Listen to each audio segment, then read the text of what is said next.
एक शो में थे तो मारिया मेमन ने बड़े मजे का वाकया बताया। मारिया ने कहा मुझसे भी एक शो में कहा कि गाना गाएं और मैंने भी गा लिया, और उसके बाद जब मुझे लगता था कि शायद मैं बहुत अच्छा गाती हूँ, और उसके फौरन बाद जब फैसल ने क्लैपिंग की तो फैसल के एक्सप्रेशन लाइक तो उससे मुझे अंदाजा हुआ कि मुझे लगता है कि मैं बहुत अच्छा गा सकती हूँ, लेकिन जब मैंने गाया तो वो चीज नहीं थी।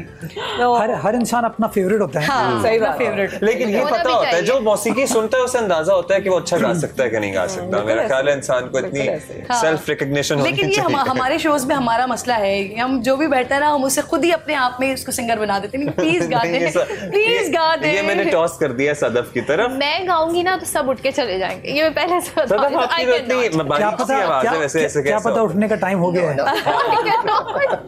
ये इशारा किसी और को तो मसूद क्योंकि शायरी बहुत अच्छी करते हैं। शेर सुना देते हैं, शेर अच्छा सुना सा कोई अच्छा। मैं इधर देखे अच्छा सा आ जाएगा खुद ब खुद। अच्छा सा वो। और अगर कोई खतरनाक सुनाना है तो फिर मुझे देख लेंगे। अच्छा नहीं, शेर ना सुनाया, अब आप गुनगुना दे। नज़म सुनाऊं गजल? हाँ, नज़म सुनाए। आपकी नज़में हैं। पहले तो ना मैं गाना सुना जदीद गजल के 2-3 शेर। जी जी, ये हुई ना बात। हक बात किस तरह से अदा हो ज़बान से, उलझे हुए हैं कश्मकशे जिस्म जान से। हक बात किस तरह से अदा हो ज़बान से, उलझे हुए हैं कश्मकशे जिस्म जान से। घर तो बदल लिया है मगर दिल का क्या करें। घर तो बदल लिया है मगर दिल का क्या करें, यादें जुड़ी हुई हैं पुराने मकान से। और बच्चा तो अपने बाप की गुर्बत पे चुप रहा। बच्चा तो अपने बाप की गुर्बत पे चुप रहा, लेकिन खिलौना चीख रहा था दुकान से। सुभान अल्लाह, वाह वाह वाह, बहुत खूब, बहुत खूब। तो एक सोनेट सुना देता हूँ मुख्तसर सी। इरशाद। मुझे शक है मोहब्बत रास्ते नहीं, ये तो लंबी हो जाएगी, मैं दूसरी सुनाता हूँ आपको। तुम्हारी याद ने इस दिल को ऐसे घेर रखा है, तुम्हारी याद ने इस दिल को ऐसे घेर रखा है कि जैसे चांदनी के दायरे में चांद रहता है। कि जैसे सुबह होते ही परिंदे चहचहाते हैं, कि जैसे घास पे शबनम के कतरे रस मसाते हैं, कि जैसे शाम ढलती है अंधेरे और बढ़ते हैं, कि जैसे बांसुरी के सुर किसी वीरान बस्ती में बिखरते हैं, तसलसल से अजब माहौल बनता है। तुम्हारी याद ने इस दिल को ऐसे घेर रखा है, तुम्हारी याद ने इस दिल को ऐसे घेर रखा है कि जैसे साहिलों पे रेत कदमों से निकल जाए, कि जैसे इंतजारे शहर में एक उम्र ढल जाए, कि जैसे मौजे साकिन बेकरारी में बदल जाए, कि जैसे नाम ले लेकर तुम्हारा हर रगो पै में हमारी धड़कनों की गर्दिशों से खून बहता है। अल्लाह, तुम्हारी याद ने इस दिल को ऐसे घेर रखा है। वाह वाह, अंदाज से आपने इसे याद इंस्पिरेशन यहीं से आएगी। याद फन जो होता है ना, ये लिखने की जो आपकी कला होती है। खुद लिखा है ये? अच्छा, आपका अपना है ये?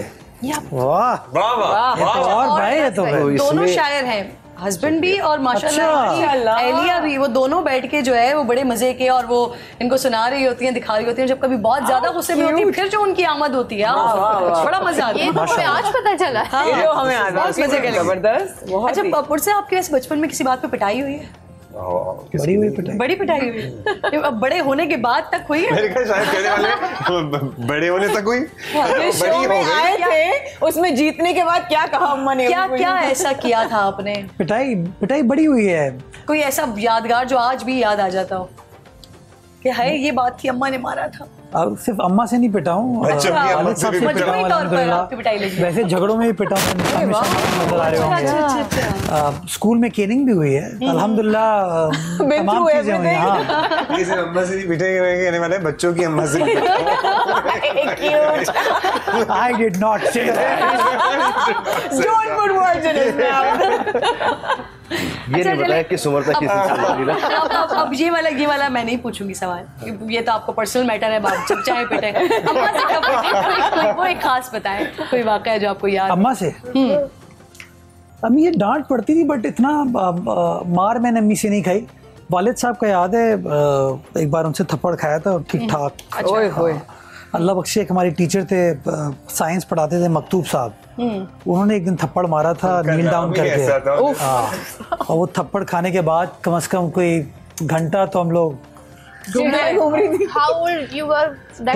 क्लास 9th में था मैं, क्लास 9। ये स्कार किसका है ये मेरा I think I was probably 8 years old। I had a fight with a friend, तो मैंने उसकी नाक फोड़ दी एंड उसने मुझे पुश 8 किया। साल की उम्र में मुझसे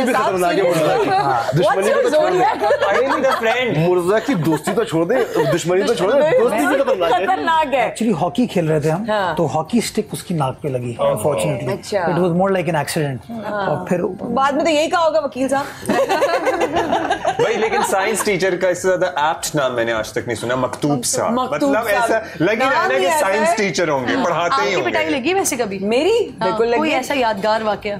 मेरी यस बिल्कुल लगी है। अब्बा टेबल पे थे और वियतनाम के बहुत ज़्यादा, जब अब्बा की सिफारत ख़त्म हुई और भुट्टो साहब की फांसी के बाद जब ज़ाला का दौरा है, तो अब्बा वापस आ गए थे वियतनाम से। तो मम्मा क्या आदत है कि वो बहुत ज़्यादा एंटीक संभाल के रखती हैं आज भी, अपना वियतनाम का भी बड़ा एंटीक जमा कर करके वो। अच्छा, मुझे नहीं पता था कि वो कितनी एंटीक है और मैं उसके बाद शदीद एंटीक हो सकती हूँ। मैंने अब्बा का पेन साइड पकड़ा, अब्बा अखबार पढ़े, तो मैंने पेन पकड़ के उस टेबल के पूरे कवर पे मैंने जहाँ जहाँ सर्कल्स थे वहाँ पे अपनी ड्राइंग कर दी। जहाँ जहाँ जगह मिली वहाँ पे मैंने पेन से ड्राइंग कर दी।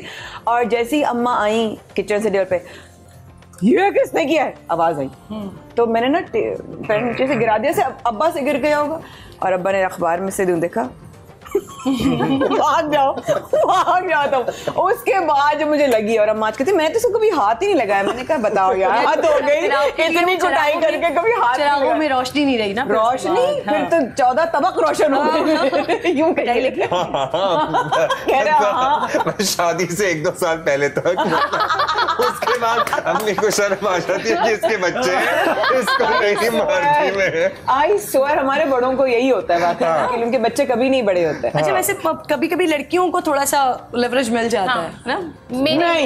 मेरी कभी पिटाई नहीं हुई। आपका तो मसला कुछ और। हाँ सॉरी। आपकी हरकतें ही ऐसी थी। मेरी तो आज भी हरकतें ऐसी हैं। मुझे नहीं लगता सदफ नहीं, मेरी कभी, क्योंकि मुझसे बड़े जो बहन भाई, स्वीट सी, प्यारी सी, मासूम सी, या बहुत शरारती? मुझे लगता था मैं बहुत मजलूम हूँ, बचपन से मुझे ये फीलिंग आती थी। और मुझे ऐसा लगता था बीइंग अ थर्ड चाइल्ड, तो मुझे लगता था मुझे अपनी स्पेस बनानी है, तो वो अम्मा को खुश करने वाले सारे काम, अम्मा को जाके चुगलियाँ लगानी कि उसने ये किया, ये वाले काम मैंने बहुत किए, जिसकी मेरे बहन भाई हमेशा मुझसे भी नाराज है। आप शॉपिंग ईद की, ये वैसे भी शॉपिंग जो होती है, क्या करते हैं? खुद जाके करते हैं? मिसेस के लिए शॉपिंग खुद करके लाते हैं, या वो कहती हैं कि आप छोड़ें, आपका काम नहीं है, मैं कर लूंगी? नहीं, साथ ही कर लेते हैं। साथ कर लेते हैं। तो क्या वो प्रेफर करती हैं आपकी पसंद, या आप प्रेफर करते हैं उनकी पसंद? आई थिंक वो प्रेफर करती है कि मैं उसके लिए खुद कुछ चीज़ चूज करके ले आऊँ।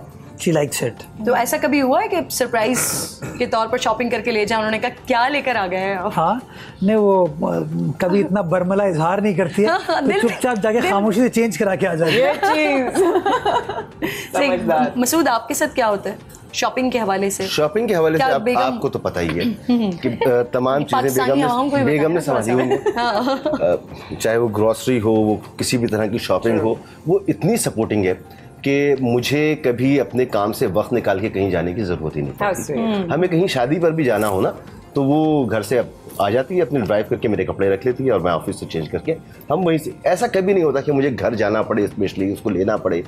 कभी ससुराल जाना है, कभी किसी मेरे रिश्तेदारों में कहीं जाना है, गमी में, खुशी में, वो सारी चीज़ें संभाल लेती है। अभी जब मैं आ रहा था तो उसने मुझे बताया कि वो तीसरे दिन बहनों की दावत होती है, तो मैंने कहा देख लो, तो वो इस वक्त गई हुई। और अब मुझे याद आया मुझे कुछ पैसे ट्रांसफर करने थे।